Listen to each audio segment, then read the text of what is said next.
All right, everybody. This is Nash here to talk some Texas football with y'all today. We have an interesting video today, I think.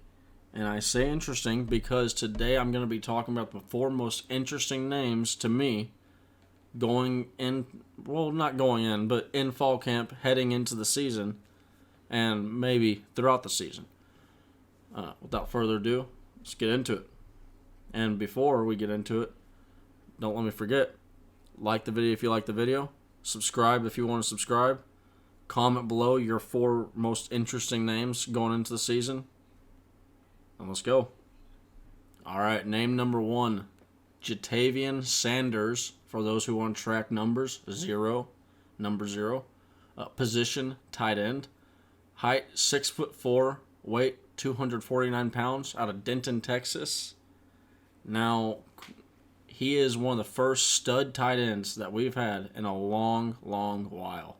And when I say one of the first, I mean he's probably the first and only. When you think stud tight ends, I mean, for some, maybe, I wouldn't really consider this, but I'm not going to say it. But somebody, or Blaine Irby, who I was going to say. But our last real stud tight end, Jermichael Finley. Before that, David Thomas. If Ja'Tavion Sanders wants to etch his name in that territory, now's the year to start. Versatility. This dude, he can block, he can run routes, and he can catch passes. And he can also move a little bit, move with some speed. So, he is a dangerous tight end. He's the type of tight end that defenses, they don't like because they have to worry about him. They got to think about him for more than just it's not a deal of he's just a blocking guy and we got to beat him blocking. He's not just a route runner. No, he's both. He's a guy that if he starts out blocking, you have to kind of pay attention to the guy and keep tabs on him because, all of a sudden he may be dropping out for a screen pass. All of a sudden he may be running a route, going for a drag route down the field. So, it's these little tiny things that he allows the offense to do. Little additions to the offense. He's like a key almost. He just unlocks this little part of the offense that you don't know if you need it, but when you do need it, it's really, really clutch. And then the depth behind him, we have a lot of depth. We have another blocking tight end, Gunnar Helm. He's really good. He could, on most years, since 2000, since Jermichael Finley, Gunnar Helm, if he wasn't on this team, he'd probably be the best blocking tight end we had.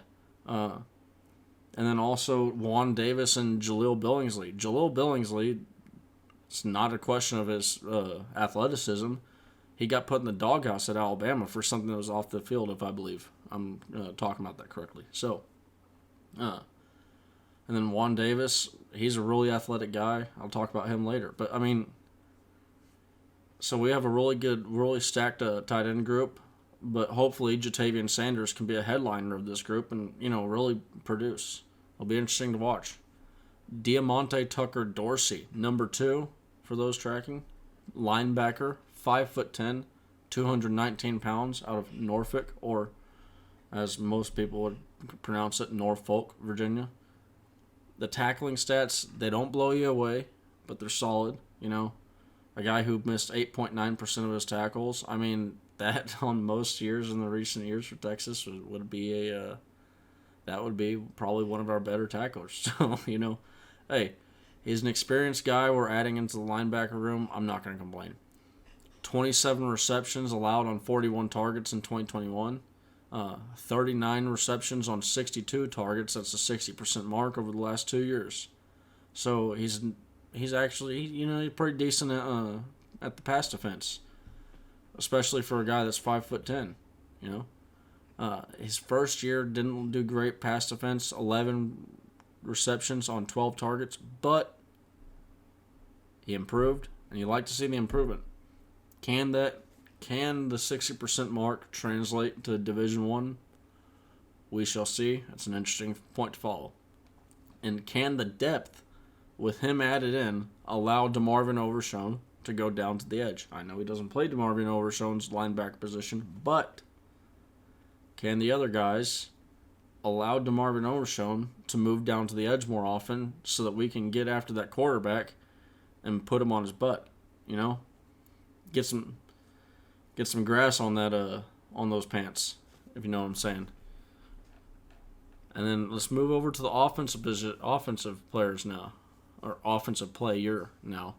Jordan Whittington, number 4, position wide receiver, 6'1", 203 pounds, out of Cuero, Texas. The question that everybody wants to start asking is, can he stay healthy? And I mean, I've almost gone to war with people in my comment section about whether Jordan Whittington is injury prone or not. And my whole argument is this last year's injury, that was when I say freak injury, I'm saying he was diving and he broke his clavicle. You know, he dove, he landed awkwardly on his shoulder and he broke his clavicle. Like, that is different than if he was running a route and then just strained something, or, you know, he has a repeated soft tissue muscle injury. Muscle injury. I'm gonna leave that in too. That's funny. But so the next thing, Jordan Whittington is fast. What? I mean, hey, there was a play against Texas Tech where he got tracked down from behind. And, you know, maybe he's shed some not unusable weight, but, you know, maybe he shed some weight that wasn't really helping him that much. You know, he's still got some power, but the guy's fast. I mean, either Xavier Worthy was running slow in the wind sprints, or Jordan Whittington was just running fast, because it looked like Jordan Whittington edged him out a little bit on the last wind sprint that I filmed. And then a key player on third downs, especially with Nayor gone now. I mean, he was already a key player before, but if it ever just got magnified, it is now. Jordan Whittington is going to be a huge part of this offense if they have success. Ryan Watts, let's go back over the defensive side. Number 6, for those who are tracking, defensive back, 6'3", 206 pounds, out of Little Elm, Texas. So he is not a toothpick running around out there. He's got some, he's not a thick and chunky boy, you know, but I mean, he's somewhere in between, right? Now, he's got the length and height that Sark wants inside of a cornerback. I mean, Sark wants these long, rangy, athletic guys that, you know, let's be honest, it's simple math, you know. You got taller guy, longer wingspan, that's athletic. Well, that's going to be harder to complete a pass on a guy like that than a guy who's 5'10". Now, physical tools isn't everything, but it's a good start. His sample size was too small at Ohio State. 2 receptions on 5 targets for 13 total yards last year. If anybody tells you it's good or bad, they're nuts. That's way too small to even tell anything. Can he, even with snap data, I don't think. He had 100-something snaps. But the question with him is, can he and Jameson provide plus coverage, dare we say, lockdown coverage? Now, I know people are sitting there going, Cap City, baby. Well, I don't know. I'm not saying Deshaun Jameson is going to do good, you know, but I just do not understand when reporters are saying, hey, Deshaun Jameson is looking good. When reports leak out and they say Deshaun Jameson is looking good, I do not understand what upsets people so much about hearing a Texas player do good. You know? I don't know. I mean, I would love to see Jameson out there as a lockdown corner, you know, really tearing it up on the defensive side of the ball and proving haters wrong. Now, I'm not saying he's going to do that, but I just don't know what's so hard about hearing why people get upset when they hear Deshaun Jameson is doing good. They really do.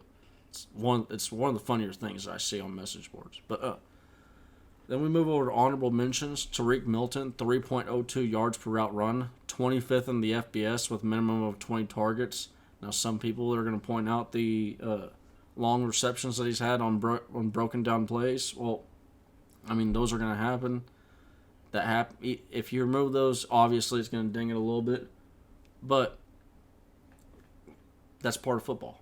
Now, if you compare the 3.02 to the wide receivers on Texas, Xavier Worthy, 2.61.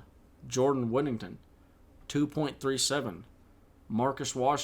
Joshua Moore, 1.16, and then Marcus Washington, 1.13. Now, I think if you were to remove the two really long receptions, his numbers go down to like a 1.3 mark or something like that. But you know what? It's maybe just maybe Tariq Milton can, hey, maybe he can be a really solid pickup for us, especially with the Nayor injury, and it's looking like it so far. Brennan Thompson, his name keeps popping up really similarly to Xavier Worthy in 2021. In 2021, we kept hearing about Xavier Worthy running really good routes, looking really good.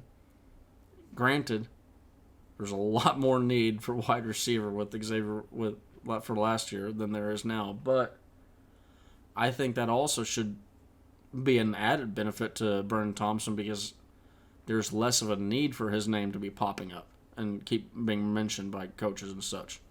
Juan Davis, mentioned him a little bit earlier, extremely athletic, made it onto the field early in 2021, and I mean when I'm saying early, like the fifth quarter of the season early.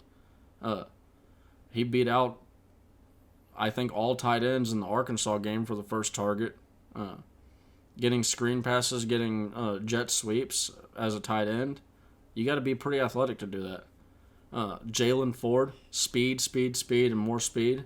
The dude, he closes quickly.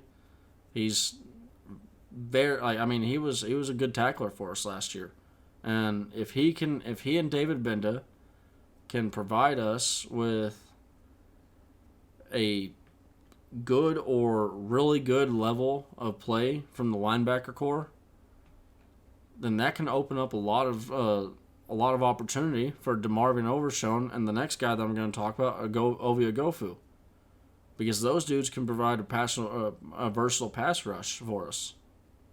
And Ovie Oghoufo, he looks like he's gotten a little bit bigger. I mean, I'm really excited to see what he can do in this year. And then Anthony Cook, a talented defensive back. Can he be the reliable back end that we need? Last year, we did not have a reliable back end. We had actually probably the exact opposite of a reliable back end. It looks like it's there, but I'm not gonna comment much more on it. The guy really let me down last year. I stood up for him a lot, and yeah, that's all I'm gonna say on that. But can Anthony Cook go back there and provide us what we need? Hopefully he can. If he can, I mean, I'll say that will be one of... I remember following his recruitment really big. That was like everybody was expecting him. He's one of these Houston guys when we had that big Houston group. Same with Jameson is out of that group, I think. But it was like 80% Ohio State crystal balls, 20% Texas. And it was one of these shock the world type things. But glad we got him. And I hope he can provide some solid play for us out of the safety position. But that's going to be all for today's video. As always, like the video if you like the video. Please subscribe. It'll help out the channel a lot. And tell me your 4 most interesting names to keep an eye out through this spring training. I say spring training. I don't know why I keep talking about the spring in these videos. It's the fall. Football's coming up. 9 days away from college football. Not Texas college football, but college football. Let's go. Hook 'em horns.